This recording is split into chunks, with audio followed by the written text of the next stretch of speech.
good and greatly to be praised. And we're certainly grateful again today. We have Sister Alexis Middlebrooks. They say Alexis, right?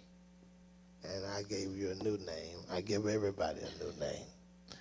And she's given her great testimony. And in fact, today we'll probably be able to get some questions to her. And one of the things that we want to do is, I think we have one of our books that we have that we'll talk about today. Isaac, get one of the books on deliverance. I want to talk about it. Get one of the books on deliverance. Talk about it, and I want to let Alexi tell her wonderful testimony. We want to hear it again. We'll give everybody a chance to come on. Demon possession is real. Being delivered from demons are real. And I want to have Sister Alexis, if she will, give us just a brief summary of your testimony, and then we can go into some details with others. There are people who have reached out to you, and some have responded about how grateful they are that they were able to hear that testimony because it was a blessing to them. So just give a brief of your testimony, how you came to the church, what transpired, and the deliverance that took place in your life. Just give a little testimony. Yes. Okay, so I was demon possessed. I'm gonna start by saying at my sister's house, as I was saying before, I remember getting impregnated there. The devil made it pretty much seen. I don't think I mentioned this last time, but he pretty much. And this was not a physical impregnation. It was this was a literal pregnancy. Yeah, it was something spiritual. It wasn't. It's like I felt my flesh ripping. Like I literally lost my breath, and when I looked down, it looked like elbows, and like it looked as if a woman that's like 6 months pregnant and her baby is moving around. That's what I felt, and that took place at my sister's house. Right after, it made me seem as if I was blessing the house. We pray over things, but it had me doing certain things, and then that happened right after. To skip to, I ended up getting kicked out by my sister. I was homeless. I would walk up and down the road somewhere in New Haven. And then my mom was like, she was very concerned about me, and she wanted me to come where she was, even though that wasn't stable. So I did it because obviously I missed her, but, just out of respect, so she wouldn't worry.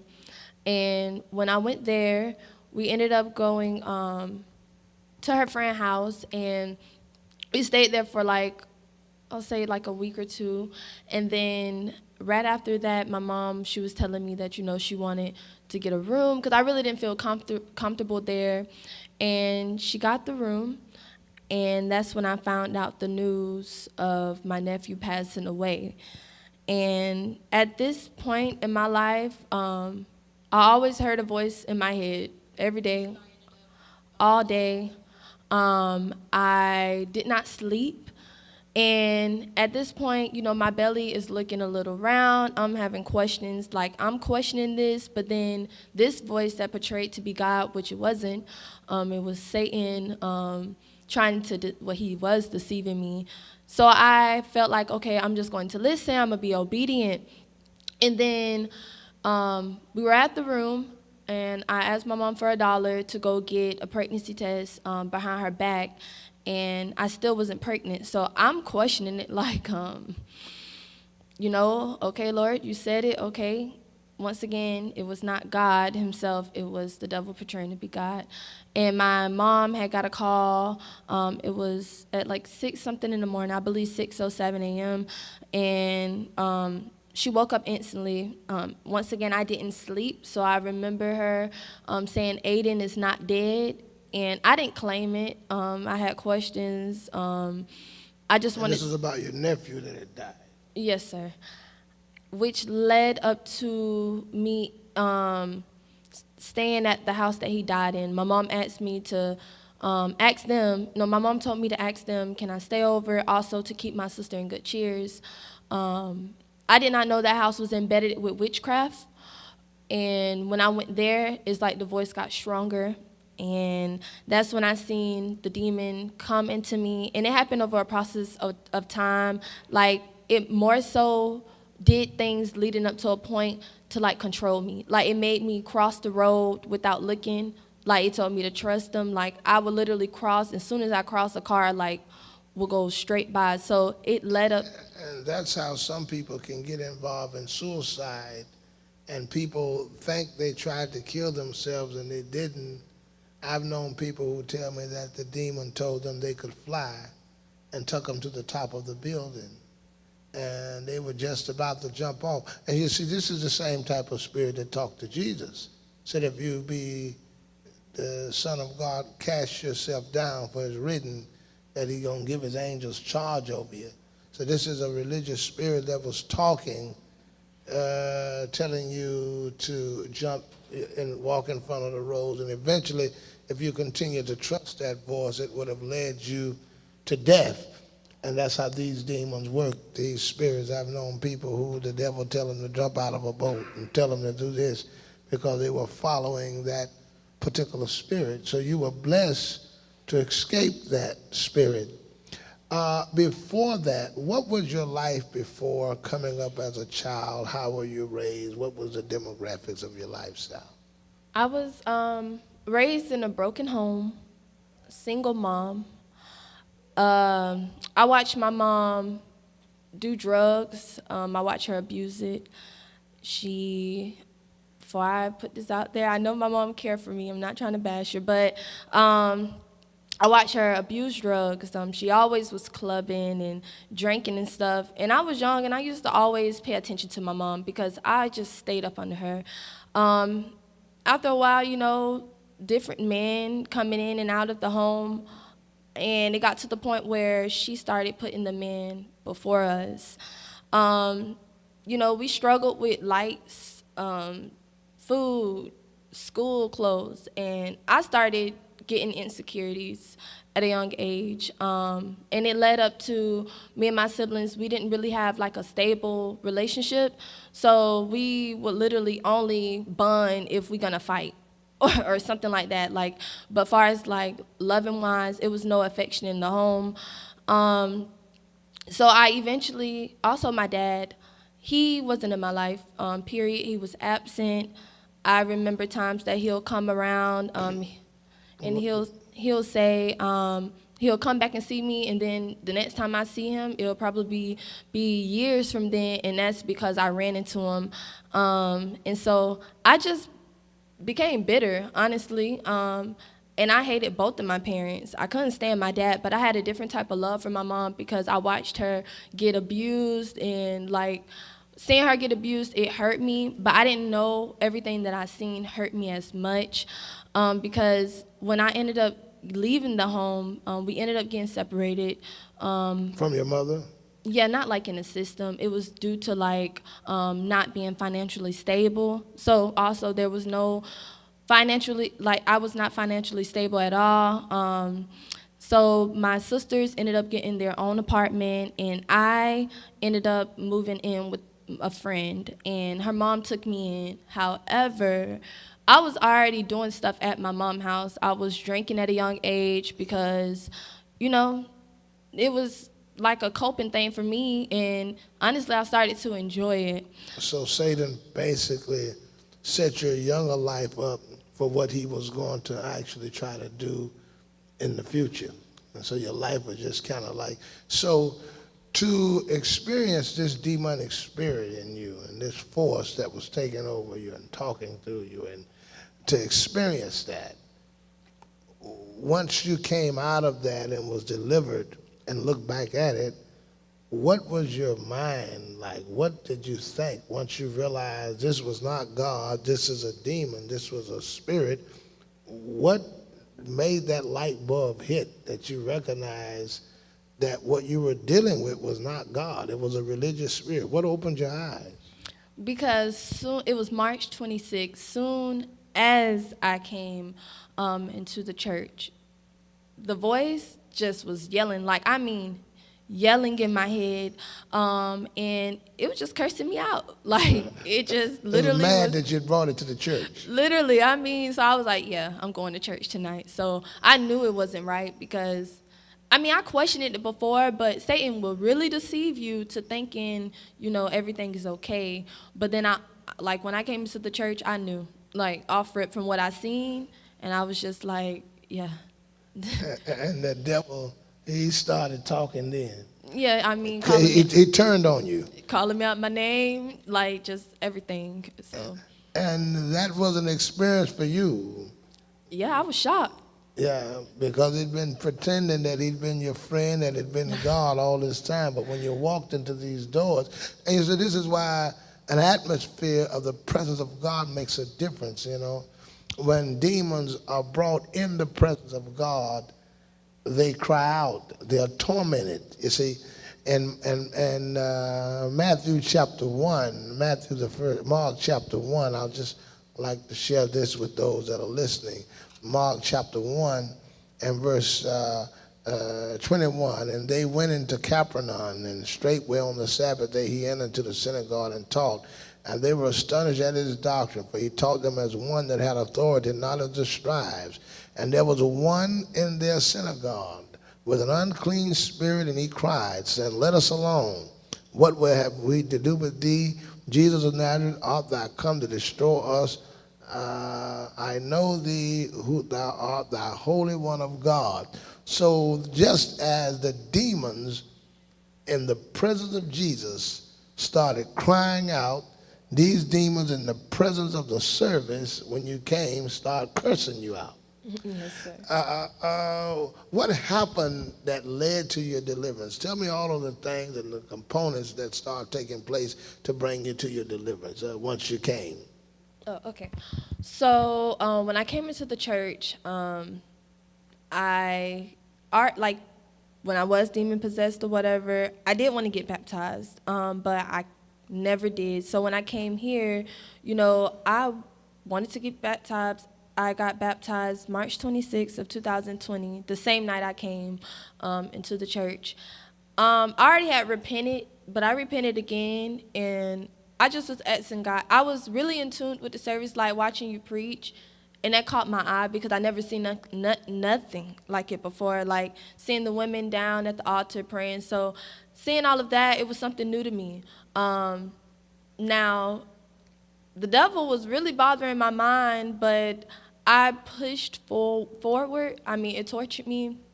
But the night I got baptized, I forced myself to go to sleep. I would put on your sermons, and when I couldn't sleep because it would bother me so bad, it felt like demons was like right here, like my hair stand up on the back of my neck, like they wouldn't leave me alone. So I just always came to you for questions, and I just really had put my trust in God, and I was like, I done seen everything else, tried everything else, what else can I not try? So when I tried Jesus, I can say this is the best thing I ever had tried. After I got baptized, I would say a week after, I felt a difference in myself. Satan started bothering me with everything, no matter what. He tried to torture me from the things I seen, but I just kept overlooking it and just believed that there was a purpose for me.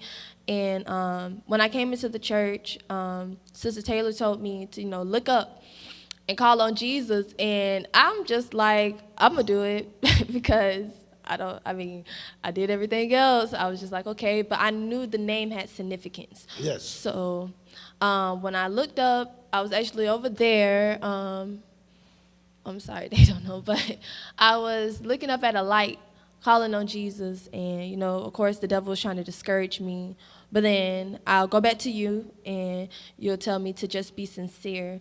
And that's when I just started talking to God. And when I was talking to God, like I was tearing at my grandma's house. And the things I was dealing with, I would watch sermons on.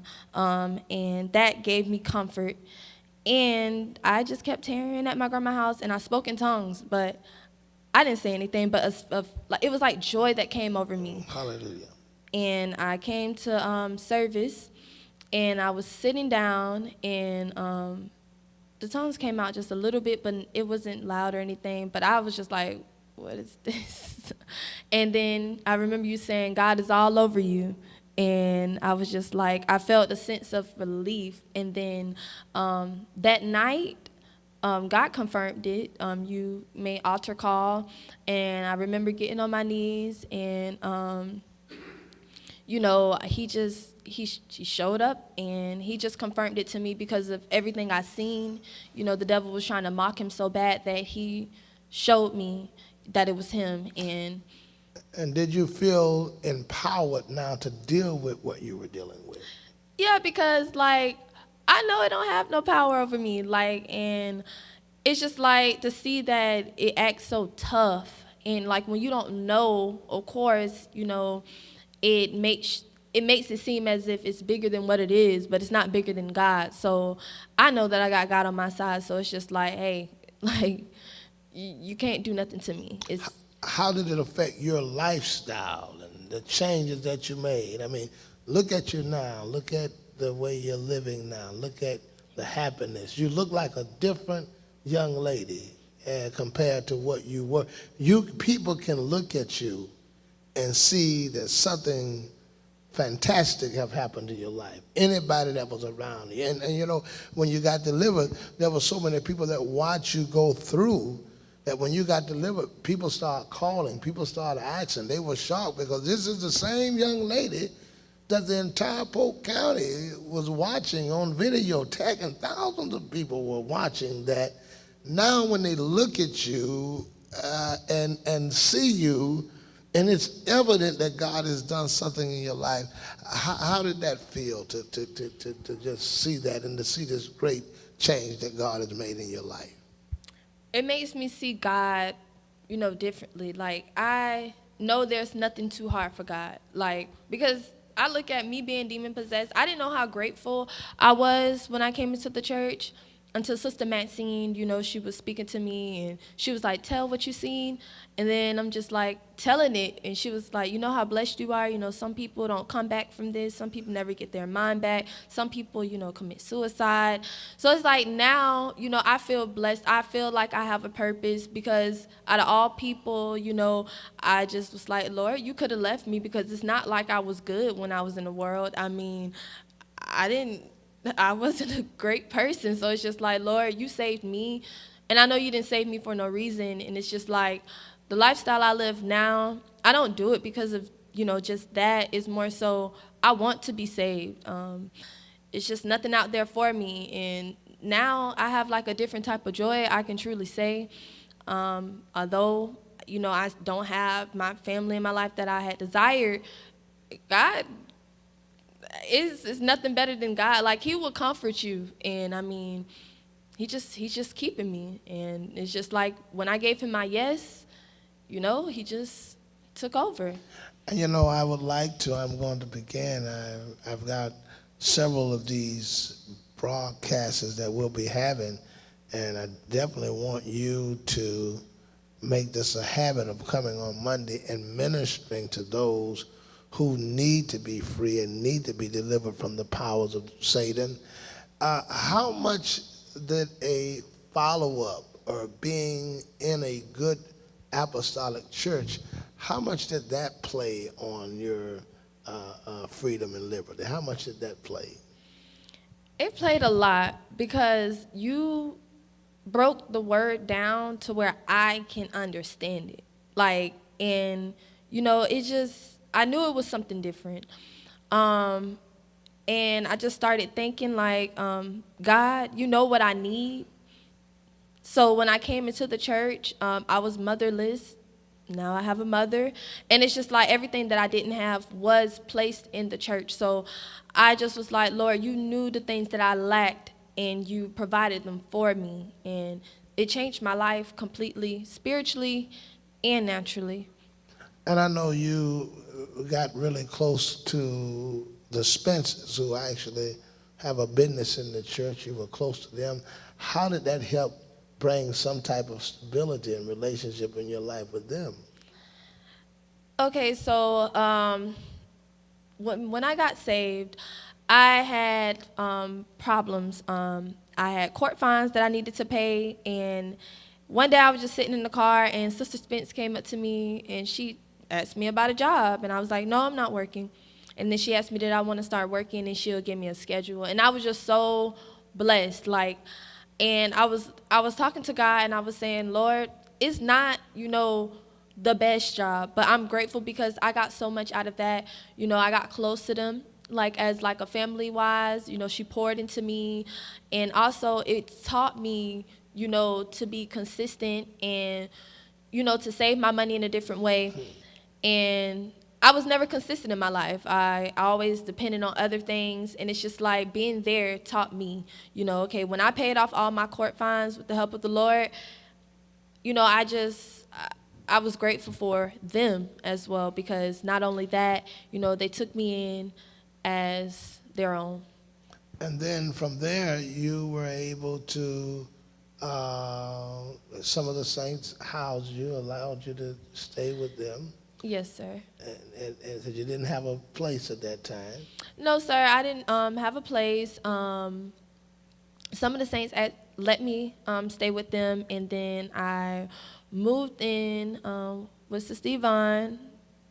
She's gone now, but I moved in with her, and everything that I lacked, far as like affection, because that's what I wanted, and she provided that.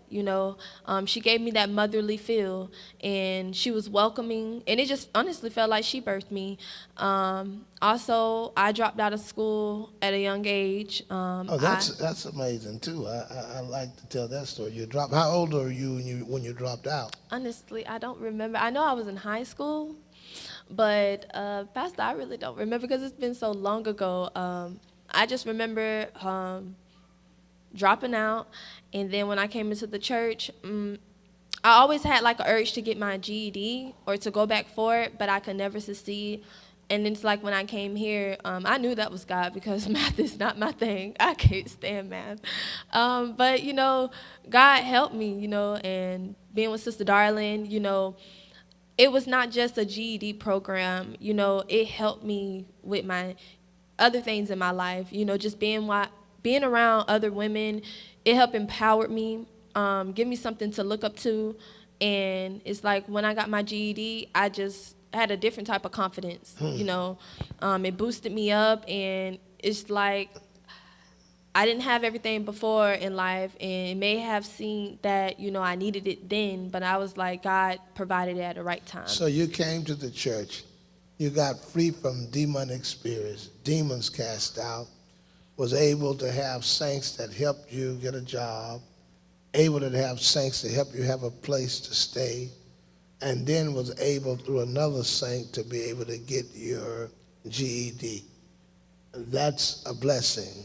And that's what the church is called to do. And as I've been talking about ministry, that's why we have to have all of these different components in line within the church, because had not some of those components been there, you wouldn't have been able to accomplish the things that you're accomplishing now. So I think it is a blessing, and we discovered that you knew how to do some art, and I think you helped with the school with art a while, and so you're a blessing. Would anybody have any questions for Sister Middlebrooks? Anybody got any questions that you'd like to ask? She's not used to me calling her that. Anyone have a question from Facebook, or anyone that's here like to ask her a question about her deliverance process of being delivered? And deliverance is something that we have worked for years and worked in that ministry for years. And I was telling someone the other day We're going to start having another deliverance nights. We used to have deliverance night, and Sister Jefferson can remember that. Sometime I would have it on a Friday and a Saturday. And I tell them, wherever you are, this was at the old church, if you got demons, bring them. They bring them out the hospital. They bring them from the mental flow. They bring them, people right on the verge, they bring them. And boy, we'd pray and demons would be cast out. And we haven't had a service like that in a while, but we're getting ready because there are people who need to be free. So we're going to next month, if the Lord be our help, have another deliverance service. And I'm preparing the church through fasting and praying for these kind of services because they require a lot of fasting and laying out before God. No one has a question for, this is someone saying, Marcel Sanders, that they're trying to be delivered from smoking. Well, God can deliver you, and we're going to pray before we get out of this broadcast for your deliverance and for deliverance from habits and whatever it is. We'll pray for you. Give us a final thought and some final words today. We got about 6 more minutes, but give us a final thought and a final word that you would like to say, whatever you like to say to those that are listening, to encourage them, or whatever God puts on your spirit. Just talk to everybody that's out there. I just want to say your past does not define you.